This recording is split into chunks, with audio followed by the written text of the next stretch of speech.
January 2003. A house on Jeff and Susan Wright Street looked like any other. Neighbors waved, children played, and behind closed doors, the picture of an ordinary family appeared intact. But what detectives would soon uncover inside that home would shock Texas and the entire nation. It began with a phone call. Concerned relatives hadn't heard from Jeff Wright, a 34-year-old father of two. He had vanished without explanation, leaving behind his car, his job, and his responsibilities.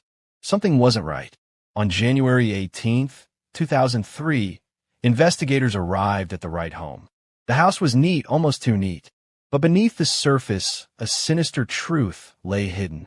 In the backyard, freshly disturbed soil caught their attention. Ascialo grave, and buried within it, the body of Jeff Wright. His body bore the signs of unimaginable violence. The coroner's report revealed a staggering truth. Jeff had been stabbed 193 times. 193. Each strike telling a story of rage, fear, or calculation. The stabbings covered nearly every part of Jeff's body, his face, chest, abdomen, and even his back. Many wounds were shallow, some deep and fatal. The frenzy of violence suggested an emotional outburst, not a clean execution. But was this an act of self-defense gone horribly wrong, or a premeditated killing? The brutality left even seasoned investigators shaken. It was not just a killing, it was overkill. Susan Wright, Jeff's 26-year-old wife, did not deny she was responsible. She confessed to the stabbing, but her explanation would divide a nation. She claimed she had suffered years of abuse, that Jeff had beaten her, terrorized her, and that on that night she snapped. To some, Susan was a battered wife pushed beyond her breaking point. To others, she was a cold-blooded killer who executed her husband for insurance money and then tried to cover it up. The story exploded in the media. A beautiful young mother accused of stabbing her husband nearly 200 times. Headlines blared. Wife stabs husband 193 times. Talk shows debated her motives. Was she a victim of domestic violence or a master manipulator hiding behind the mask of motherhood? The truth would unfold in the courtroom, but the stage had already been set for one of the most sensational murder trials in Texas history. Behind the white picket fence of suburban Houston, the Wrights' marriage was anything but perfect. To understand why the night of January 13th, 2003 turned so deadly, we must go back to the beginning of Susan and Jeff's relationship, and the cracks that would one day split open into violence. To outsiders, Susan and Jeff Wright seemed like the perfect suburban couple. They lived in a quiet neighborhood in Houston, Texas. He worked hard to provide for his family. She stayed home to care for their two children. Together, they painted the picture of the American dream. But beneath the smiles, cracks were forming. Cracks that would one day shatter violently. Susan Lucille Wright was born in 1976. By all accounts, she was shy, soft-spoken, and devoted to her family. She married Jeff in 1998 when she was just 21 years old. To friends and neighbors, she was the quintessential stay-at-home mom, doting on her children and appearing gentle, even fragile. But as history has shown, appearances can be deceiving. Jeff Wright, on the other hand, was described as outgoing, charismatic, and hardworking. He had a job as a pipeline worker, a career that demanded long hours but provided a steady income. Friends saw him as a devoted father, but others whispered of a temper, of a man who sometimes drank too much, who could be quick to anger. It was this duality, the doting father and the alleged aggressor, that would define the tragic story of the Wrights' marriage. Neighbors described the Wrights as an attractive, happy young couple. Their home was tidy, their children well cared for. To the outside world, there were no obvious signs of dysfunction. No police reports, no visible chaos. Just a smiling family living the suburban dream. But behind closed doors, tension was building, a private struggle hidden from the world. Susan would later testify that Jeff was violent, abusive, and controlling. She claimed he hit her, threatened her, and instilled a deep fear that grew worse as the years passed. According to her, Jeff's temper and drug use escalated, leaving her trapped in a cycle of fear. Friends and family, however, painted conflicting pictures. Some supported her claims, describing Jeff as aggressive when drinking. Others insisted Jeff was no abuser, but a hardworking man whose only flaw was being too trusting. The Wrights' marriage was not only strained by alleged violence, but also by finances. Debt piled up, bills went unpaid, and arguments over money became common. Prosecutors would later argue that this financial stress, combined with Jeff's $200,000 life insurance policy, gave Susan a motive for murder. Was Susan Wright a battered wife desperate to break free, or a woman plotting financial escape? Behind a facade of normalcy, signs of dysfunction occasionally surfaced. Arguments overheard by neighbors. Bruises Susan sometimes explained away. Late-night shouting matches that faded back into silence. To some, these were glimpses of an abusive marriage. To others, they were just the ordinary fights of a struggling young couple.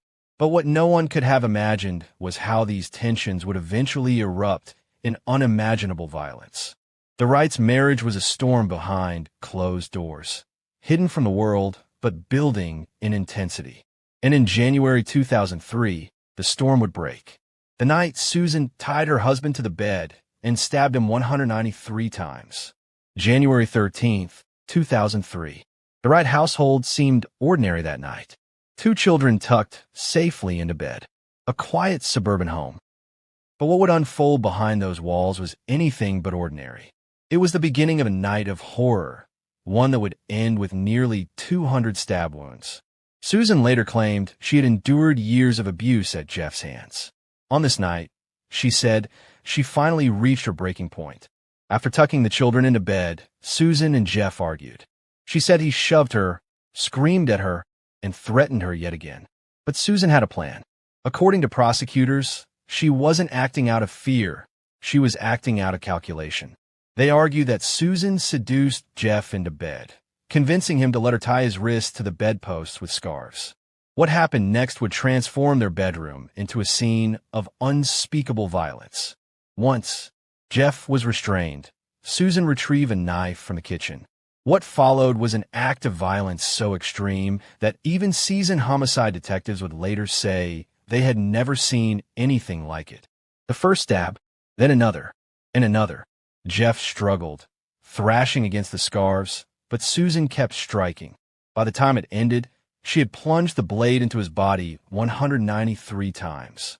The coroner's report read like a catalog of brutality. Wounds covered Jeff's chest, back, arms, and face. Some were shallow, others deep enough to pierce vital organs. He had defensive wounds on his hands and arms, suggesting he fought desperately to survive. The bedroom carpet was soaked with blood, the walls splattered, a scene of frenzied violence. It wasn't a killing. It was a slaughter. Susan claimed she wasn't in control. She testified that she stabbed Jeff out of terror, believing he would kill her if she stopped. In her words, she was defending herself, protecting her children from a violent father. She said the rage and fear blurred together, and she didn't stop until it was too late. But the sheer number of wounds told a different story to prosecutors. They argued this wasn't self-defense. This was cold, calculated murder. After the stabbing, Susan attempted to hide the crime. She dragged Jeff's body into the backyard and dug a shallow grave near the children's swing set. It was a disturbing choice, burying the father of her children in the same yard where they played. The symbolism was chilling. Innocence and horror sharing the same ground. Susan tried to clean the crime scene, scrubbing blood from the walls and carpets. But the task was impossible. Stains seeped deep into the fibers. Droplets marked the baseboards. No amount of bleach could erase the scale of violence that had occurred in that bedroom. For days, she continued living in the home, raising her children, while Jeff's body lay buried just steps away. Eventually, Susan couldn't hold the secret. With Jeff missing and family growing suspicious, she confessed to her mother-in-law that Jeff was gone. She admitted she killed him, but insisted it was self-defense. She claimed years of abuse had driven her to the breaking point. Her words would set off one of the most polarizing trials in Texas history. Was she a battered wife who snapped, or a manipulator who staged a scene and spun a story to escape justice? The crime was gruesome. The confession was shocking. But in the courtroom, the battle for truth would begin. Prosecutors would call Susan a cold-blooded killer. The defense would portray her as a desperate survivor. And the jury would be asked to decide which Susan Wright was real, the victim or the murderer. February 2004. Just over a year after Jeff Wright's brutal death, Susan Wright stood trial for murder. The case had already gripped the media. The beautiful young mother accused of stabbing her husband 193 times. But inside the courtroom, the battle wasn't just about the evidence. It was about perception. Who was Susan Wright? The abused wife? Or the cold-blooded killer? Prosecutors painted Susan as manipulative, cunning, and driven by greed. They claimed she had carefully planned her husband's murder to cash in on Jeff's $200,000 life insurance policy. To them, the 193 stab wounds weren't a sign of fear, but of rage, proof that she was in control, exacting punishment. They argued that Susan lured Jeff into bed, tied him down under the guise of intimacy, and executed him. It wasn't self-defense. It was betrayal. To drive home their point, prosecutors staged a shocking reenactment inside the courtroom. They brought in a Wright bed, positioned it before the jury, and tied down an assistant. Then, as the room fell silent, the prosecutor climbed on top and mimicked the savage stabbing motions, over and over, until the jurors shifted uncomfortably in their seats. The demonstration was unforgettable, a chilling visualization of what prosecutors believed had happened that night. It left the jury and the nation stunned. Susan's defense team painted a very different picture. They described her as a battered woman, living in constant fear of an abusive husband. They claimed Jeff was a drug user, violent, and controlling. On the night of the killing, they argued Susan had been attacked and finally snapped, driven into a frenzy of survival. They insisted the 193 stab wounds weren't evidence of malice, but of trauma, a psychological explosion after years of suffering and silence. Then came the most dramatic moment of the trial. Susan Wright took the stand in her own defense. Dressed plainly, her voice soft, she recounted years of alleged abuse. She described being shoved, slapped, and threatened. She said Jeff had raped her, called her names, and controlled her life. Her testimony was tearful, emotional, and at times agonizing. She told the jury, "I was scared for my life. I was scared for my children. I never wanted to kill him. I just wanted it to stop." The testimony of friends and family added layers of complexity. Some supported Susan's story, saying they had seen bruises or heard Jeff lose his temper. Others defended Jeff's character, describing him as kind, hardworking, and unfairly demonized. The courtroom became a battlefield of contradictions. Victim versus aggressor, truth versus perception. But the forensic evidence loomed over everything. The sheer number of stab wounds. The fact that Jeff had been tied down. The shallow grave in the backyard. Prosecutors argued these details were impossible to reconcile with self-defense. They called it overkill, a term forensic experts use to describe killings that go far beyond what is necessary to stop a threat. One prosecutor asked the jury, "At what point does self-defense become murder? After the 10th stab? The 50th? Or the 193rd? For the jury, the decision was agonizing. On one side, they had a woman describing herself as a battered wife pushed beyond sanity. On the other, they had evidence of staggering brutality. Was Susan a victim or a calculating killer? The answer would determine not only Susan's fate, but the legacy of the Wright family, and how society views the thin line between victimhood and violence. After days of testimony, exhibits, and emotional breakdowns, the jury reached a verdict. The question was no longer whether Susan Wright killed her husband. That was certain. The question was, why? And would the jury believe her story of abuse, or condemn her as a murderer? After 8 days of testimony, after endless photographs, diagrams, and emotional confessions, the fate of Susan Wright rested in the hands of 12 jurors. The question was not if she killed her husband. She had confessed. The question was whether it was self-defense or cold-blooded murder. The jury deliberated for more than 5 hours. Inside the courtroom, the silence was suffocating. Susan's family wept quietly in the pews. Jeff's family sat rigid, their grief simmering beneath the surface. Every tick of the clock was a hammer pounding down on the lives of everyone connected to the case. Finally, the jury returned. The foreman rose, unfolding the slip of paper that held Susan's fate. In a clear voice, he delivered the words that would echo through the courtroom. We, the jury, find the defendant, Susan Lucille Wright, guilty of murder in the second degree.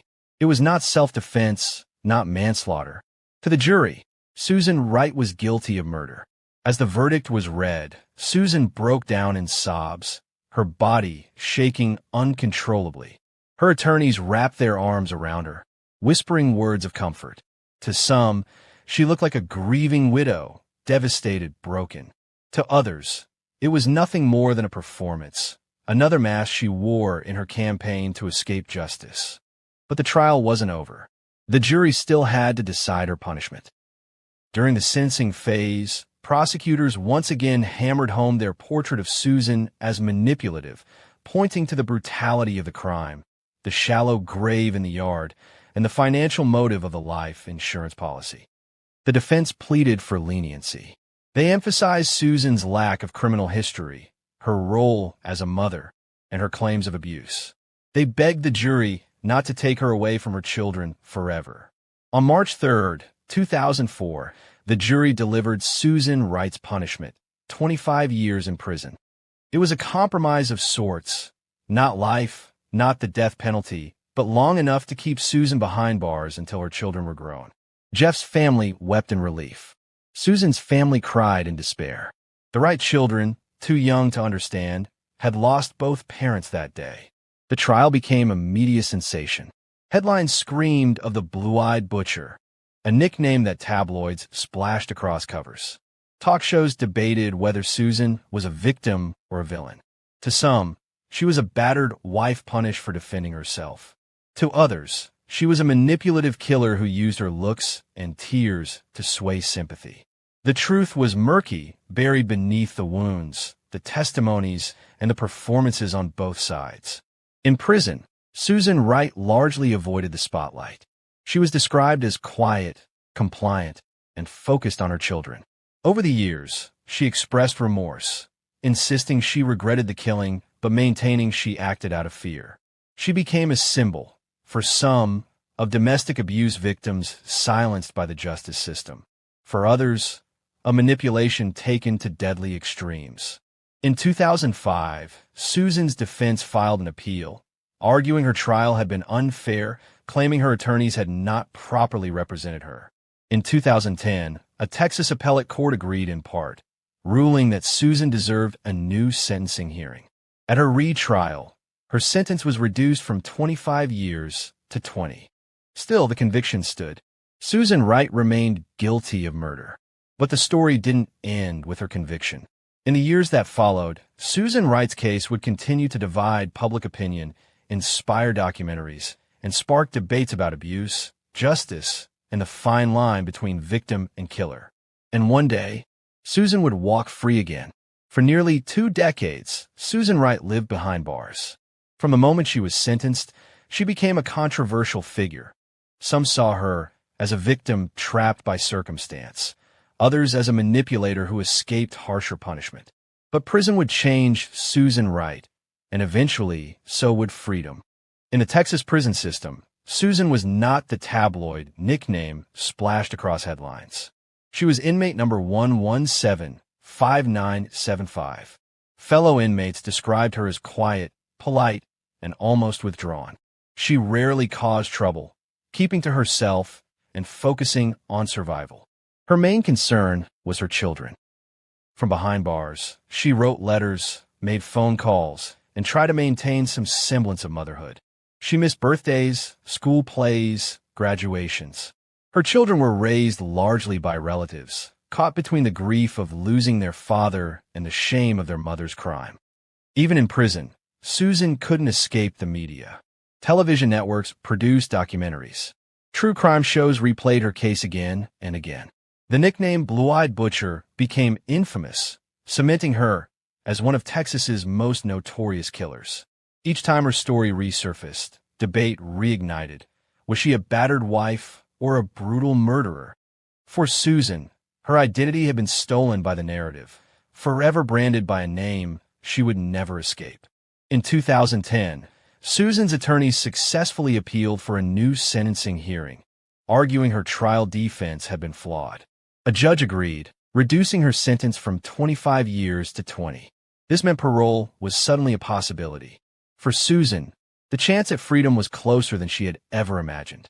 She would have to serve at least 85% of her sentence before eligibility, but the countdown had shifted. In 2020, after nearly 16 years behind bars, Susan Wright walked into a parole hearing. By then, she was 44 years old, no longer the young woman who had once captured national headlines. She expressed remorse, insisting she was no longer the person who committed that terrible crime. The board weighed her behavior in prison, her lack of prior criminal record, and her role as a mother. Ultimately, they made their decision. On December 30th, 2020, Susan Wright walked out of prison, a free woman. After 16 years behind bars, she returned to a world vastly different from the one she had left. She was no longer the young mother of two, but a middle-aged woman carrying the weight of one of Texas's most infamous cases. Today, Susan Wright lives quietly, away from the public eye. Parole conditions restrict her movements, and her life is closely monitored by the justice system.